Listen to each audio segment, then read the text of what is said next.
হাইকোর্টের খবরে যাব। অতিরিক্ত শূন্যপদ যে বিজ্ঞপ্তি তৈরির যে বিজ্ঞপ্তি, সেই বিজ্ঞপ্তি খারিজ করে দিল হাইকোর্ট। 2022 সালে কর্মশিক্ষা শারীর শিক্ষায় অতিরিক্ত শূন্যপদ তৈরির বিজ্ঞপ্তি, সেই বিজ্ঞপ্তি অতিরিক্ত শূন্যপদ মামলায় রায় অতিরিক্ত শূন্যপদ তৈরির সিদ্ধান্ত ভুল পর্যবেক্ষণ বিচারপতির।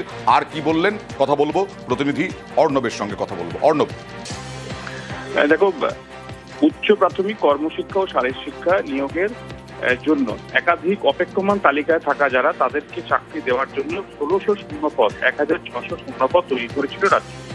এবং এই রাজ্য দুটি বিজ্ঞপ্তি, যা 2 এবং 19শে মে 2022 সালের বিজ্ঞপ্তির আকারে তার সিদ্ধান্ত জানায়, কিন্তু তা চ্যালেঞ্জ করে মামলা হয়। আজ বিচারপতি বিশ্বজিৎ বসু রাজ্যের ওই দুটি বিজ্ঞপ্তি অর্থাৎ অতিরিক্ত শূন্যপদ তৈরি তা খারিজ করে দিয়েছে এবং একই সঙ্গে জানিয়েছে রাজ্যেরই তৈরি একটি বিধি, যে বিধিতে এসএসসি রুলে বলা হয়েছে যে প্যানেলের মেয়াদ সর্বোচ্চ 1 বছর, অর্থাৎ একটা প্যানেল 1 বছর পর সেটা কার্যত ইনঅ্যাক্টিভ, সেটা মৃত। সেই মৃত প্যানেলকে পুনরুজ্জীবন করা রাজ্যের আরেকটি প্রস্তাবনার আকারে সেটা আইনসঙ্গত হতে পারে না এবং এক্ষেত্রে যেহেতু আইন মানা হয়নি, তাই এই সিদ্ধান্ত বাতিল করছে কলকাতা হাইকোর্ট। তবে উচ্চ প্রাথমিক কর্মশিক্ষা শারীর শিক্ষার অতিরিক্ত শূন্যপদে নিয়োগ করা যাবে না, এই সিদ্ধান্ত যখন আজ হাইকোর্ট জানালো একত্রে, পাশাপাশি উচ্চ প্রাথমিকের ক্ষেত্রে কর্মশিক্ষা শারীর শিক্ষায় দুর্নীতি বা অনিয়মের যে অভিযোগ রয়েছে, সেখানে সিবিআই তদন্ত হবে নাকি অন্য কিছু হবে, যে প্লেয়ারগুলি রয়েছে সেগুলি জানুয়ারি মাসে শুনানির পর নির্দিষ্ট হবে, এমনটা জানিয়েছে হাইকোর্ট। আর হাইকোর্টের আরো একটি খবর রয়েছে,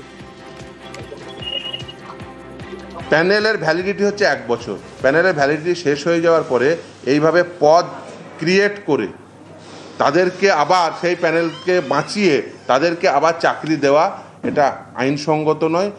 গভর্নমেন্ট একটি ডিসিশন নেবে, যে পলিসি ডিসিশন নেবে সেটা আইনসঙ্গত হতে হবে, সংবিধানসম্মত হতে হবে। এই ডিসিশন সেটা আইনসম্মত এবং সংবিধানসম্মত নয়। সেই জন্য মহামান্য বিচারপতি গত 2রা মে 2022 সালে যে সুপার নিউমেরিক পোস্ট ক্রিয়েট করা হয়েছিল, 19শে মে 2022 সালে যে সুপার নিউমেরিক পোস্টের নোটিফিকেশন দেওয়া হয়েছিল এবং তারপরে পরবর্তীতে তাদের রেকমেন্ডেশনও দিয়ে দিয়েছিল, সেটা বাতিল করেছে। যাদবপুর বিশ্ববিদ্যালয়ে ঘটনার ঘনঘটা, আর সেখানে হাইকোর্ট নির্দেশ দিয়েছিল যাদবপুর বিশ্ববিদ্যালয়ে বেশ কয়েকটি জায়গায় সিসি ক্যামেরা বসানো। সেই সিসি ক্যামেরা নিয়ে হাইকোর্টের রিপোর্ট দিল যাদবপুর বিশ্ববিদ্যালয় কর্তৃপক্ষ। কথা বলবো প্রতিনিধি অর্ণবের সঙ্গে। অর্ণব, এবার কোন কোন জায়গায় কতগুলো সিসি ক্যামেরা, কি জানাচ্ছে যাদবপুর বিশ্ববিদ্যালয় কর্তৃপক্ষ হাইকোর্টকে? দেখো, কলকাতা হাইকোর্টের জনস্বার্থ মামলার প্রেক্ষিতে কলকাতা হাইকোর্টের নির্দেশ দেয় রাজ্য সরকারের সঙ্গে যাদবপুর বিশ্ববিদ্যালয় কর্তৃপক্ষকে বৈঠক করে বিষয়টি একটা সুরাহা বা সমাধানের সূত্র খুঁজে বার করতে। অন্তত টাকা দেবে এক্ষেত্রে রাজ্যের উচ্চশিক্ষা দপ্তর, সেই টাকা কিভাবে কাজ হবে, নিরাপত্তার জন্য সিসিটিভি ক্যামেরা কিভাবে বসানো হবে, নিরাপত্তা রক্ষী কত মোতায়েন হবে, কিভাবে মোতায়েন হবে, এই বিষয় নিয়ে যাদবপুর কর্তৃপক্ষ তারা রিপোর্ট পেশ করেছে আদালতে। তারা জানিয়েছে আদালতের নির্দেশ মতো রাজ্যের সঙ্গে বৈঠক সেটা ফলপ্রসূ হয়েছে। ইতিমধ্যেই প্রায় 68 লক্ষ টাকা যাদবপুর বিশ্ববিদ্যালয় পেয়েছে রাজ্য সরকারের উচ্চশিক্ষা দপ্তরের কাছ থেকে। তাদের সিদ্ধান্ত হয়েছে যাদবপুর বিশ্ববিদ্যালয় ক্যাম্পাস মোড়ার জন্য মোট 70টি সিসিটিভি সেটা ইনস্টল করার কাজ শুরু হবে এবং পাশাপাশি 45 দিনের মধ্যে এই কাজ সম্পূর্ণ করা হবে। অর্থাৎ 45 দিনের মধ্যে, আগামী 45 দিন অর্থাৎ 1.5 মাসের মধ্যে যাদবপুর বিশ্ববিদ্যালয় সিসিটিভি আরো 70টি যা ছিল আরো 70টি ক্যামেরার অধীনস্থ হতে চলেছে। এছাড়া 32 জন নিরাপত্তা রক্ষী মোতায়েন করা হবে এবং এক্ষেত্রে যারা অবসরপ্রাপ্ত সেনা কর্মী রয়েছেন তাদেরকে নিয়োগ করা হবে সৈনিক বোর্ডের মাধ্যমে। এবং এই পুরো কাজটা সঠিকভাবে কতটা কি হলো তার কমপ্লেন্ট রিপোর্ট আকারে আগামী 21শে জানুয়ারি যাদবপুর বিশ্ববিদ্যালয়কে একটি কমপ্লেন্ট রিপোর্ট দাখিল করতে বলা হয়েছে। বা এই যে রিপোর্ট এলো রাজ্যের সাথে বৈঠকের পর, তার সর্বশেষ পরিস্থিতি অগ্রগতি রিপোর্ট জানাতে বলা হয়েছে। বেশ। আর কোচবিহারে মাথা ভাঙায় বিএসএফ এর গুলিতে চোরাচালানকারী নিহত হলো বিএসএফ এর গুলিতে। মাথা ভাঙার চেনা কাটা সীমান্তের ঘটনা, সীমান্ত দিয়ে চোরাচালানের চেষ্টা একদল দুষ্কৃতীর। কথা বলবো প্রতিনিধি রাজেশের সঙ্গে। রাজেশ, কি ঘটনা ঘটেছে? দেখো, মাথাভাঙা 1 ব্লকের বৈরাগীরহাট গ্রাম পঞ্চায়েতের চেনাকাটা ভারত বাংলাদেশ সীমান্তে গতকাল রাত আনুমানিক 11:30 নাগাদ একদল বাংলাদেশি দুষ্কৃতী চোরাচালানের উদ্দেশ্যে ভারতে প্রবেশের চেষ্টা করে কর্তব্যরত বিএসএফ জওয়ানরা সে সময় তাদেরকে বাধা দেয়, কিন্তু যেটা সূত্র মারফত জানা যাচ্ছে সেই দুষ্কৃতীরা বিএসএফ এর উপর আক্রমণের চেষ্টা করে। আত্মরক্ষার্থে বিএসএফ গুলি চালায় এবং এই ঘটনায় একজন বাংলাদেশি দুষ্কৃতীর মৃত্যু হয়। মাথাভাঙা মহকুমা হাসপাতালে রাতেই বিএসএফ সেই দেহ উদ্ধার করে নিয়ে আসে। আজ কিন্তু মাথাভাঙা থানার আইসি এবং এসডিপিও ঘটনাস্থলে যায় এবং ঘটনার তদন্ত শুরু করে। গোটা ঘটনার তদন্ত চলছে বলে জানিয়েছে মাথাভাঙা থানার পুলিশ। ওকে,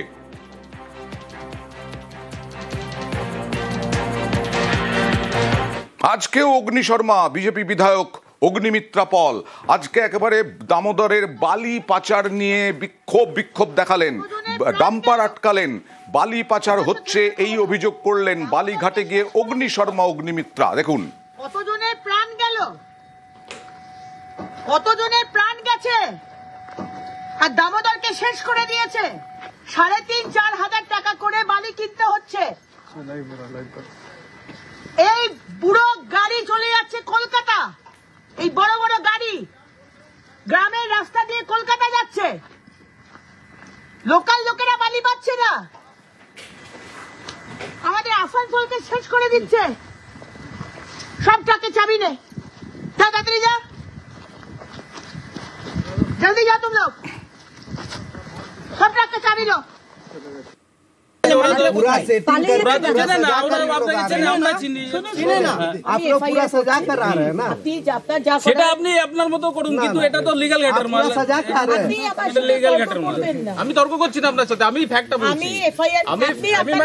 আমি ম্যাডাম ফ্যাক্টটা বলছি আপনাকে। আপনি আপনার কাজটা করুন, আমি আপনার কাজ করছি, সেটা তো বলছি। আমি আপনাকে ফ্যাক্টটা বললাম ম্যাডাম যে এটা হীরাপুরের লিগ্যাল ঘাটের মাল।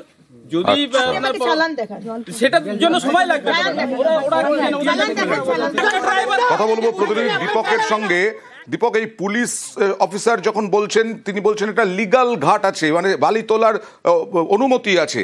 তা কালকে দেখলাম ট্রাফিক নিয়ে অগ্নি শর্মা, আজকে বালি নিয়ে অগ্নি শর্মা। কিভাবে দেখছেন আসানসোলের মানুষ অগ্নিমিত্রার এই ভূমিকা? দেখো, একেবারে 24 ঘন্টার মধ্যে দু জায়গায় দুটো আলাদা আলাদা রূপ দেখা গেল আসানসোলের দক্ষিণের বিধায়ক অগ্নিমিত্রা পলের। কারণ নির্বাচন যত কাছে আসছে ততই কিন্তু উগ্র হচ্ছেন বিধায়ক অগ্নিমিত্রা পল। গতকালকে আমরা দেখেছিলাম আসানসোল বাজারে যানজট দেখে তিনি গাড়ি থামিয়ে দেন এবং কর্তব্যরত ট্রাফিক পুলিশকে তিনি ধমক দিতে থাকেন। শুধু ট্রাফিক পুলিশই না, অটো চালক, টোটো চালককেও তিনি ধমক দেন। এবং আজকে যখন তিনি খবর পান সকালে কি ডামরা অঞ্চল দামোদর নদ থেকে বালি তুলে বেআইনিভাবে পাচার হচ্ছে, সোজা চলে যান তিনি সেই দামোদর ঘাটে এবং সেইখানে যে লরি লাইন ধরে বেরোচ্ছিল সেই ঘাট থেকে, বালিঘাট থেকে, সেই লরিকে দাঁড় করিয়ে দেন এবং রীতিমতো এই লরিতে বেআইনি বালি ভাবে উত্তোলন করা হয়েছে তার দাবি তুলতে থাকেন। যদিও পুলিশের পক্ষ থেকে জানানো হয়েছে কি এই বালিঘাট বৈধ এবং সরকারের অনুমতি রয়েছে, সেই অনুমোদিত ঘাট থেকে বালি তুলে নিয়ে যাওয়া হচ্ছে। যদিও পুরো বিষয়টিকে প্রশাসনের পক্ষ থেকে খতিয়ে দেখা হচ্ছে এবং অগ্নিমিত্রার এই রূপকে সামনে যে দেখা যাচ্ছে গত 24 ঘন্টায় দুটো রূপ, তা নিয়ে কিন্তু সরব হয়েছে তৃণমূল কংগ্রেস। তিনি উন্নয়নের রাজনীতি না করে এইবার এইভাবে এই সংবাদ মাধ্যমে কিভাবে আসা যায় তার প্রচার করছেন তিনি। ক্রিমিনাল পুষতে হবে, তো বোম আনতে হবে, বারুদ আনতে হবে, রাইফেল আনতে হবে, বুথ রিগিং করতে হবে, মানুষকে ভয় দেখাতে হবে। আজকে কাউন্সিলর তরুণ চক্রবর্তী, আপনি জানেন না, আপনার তো সমস্ত পর্দা ফাঁস করেছি। আপনি কিভাবে বালি থেকে টাকা তোলেন, জমির ব্যবসা করেন, মানুষকে ভয় দেখিয়ে কেস দিয়ে দেন, আপনি জানেন না আপনার এলাকাতে হচ্ছে। আমি পুলিশকে ডেকেছি, পুলিশ আসুক, সমস্ত গাড়ি সিজ করুক, আমি দরকার হলে এফআইআর করব। আমরা এটার একটা মীমাংসা চাই। আমাদের দামোদর নদীকে আমরা শেষ করতে দেব না। এর আগেও দিদিকে আমি সম্মান করি, শ্রদ্ধা করি। দিদি এরকম ভিত্তিহীন যে কথাবার্তাগুলো তুলছে, আজকে যে বালি চলছে, বালির জন্য বন্ধ করার জন্যে আমি এর আগে চিঠি করেছি 2022 বলবেন। এবারে উনি যদি এসে, আজ উনি জানেন না ওনার বিধানসভা এলাকাতে কি হচ্ছে কি যাচ্ছে, আজকে হঠাৎ ওনার ঘুম ভেঙেছে। উনি তো এইটিকে চিঠি করেছেন, আসুক, আমরা সব সময় সরব আছে, আমার নিজের জায়গায় আমি পরিষ্কার আছি।